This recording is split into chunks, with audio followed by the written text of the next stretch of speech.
Okay guys, so വാഴ ഭയങ്കരമായിട്ട് celebrate ചെയ്യപ്പെടുന്നുണ്ട്, ഭയങ്കര പോസിറ്റീവ് റിവ്യൂസ് കേൾക്കുന്നുണ്ട്. സോ അതാണ് നമ്മുടെ ക്യൂ നിങ്ങളെ കാണാൻ വേണ്ടി വന്നത്. സോ നമ്മുടെ ഡയറക്ടർ ആനന്ദ് സംസാരിക്കും. ഓക്കെ, എല്ലാവരും ഹാപ്പി അല്ലേ? ഒരുപാട് സന്തോഷമുണ്ട് ഇങ്ങനെ ഹൗസ്ഫുള്ളായി കാണുന്നത്.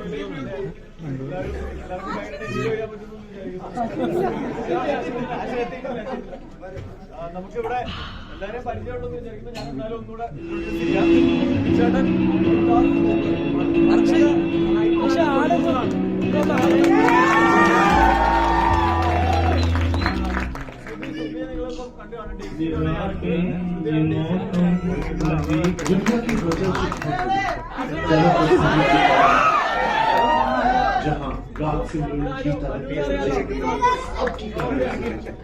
ये जनाब पिक्चर हॉल और हर सिनेपोलिस ट्रिप के बाद में यही सोचते हैं कि आपको बहुत इजी कर दिया मैंने, क्योंकि क्लब सिनेपोलिस की सिनेपोलिस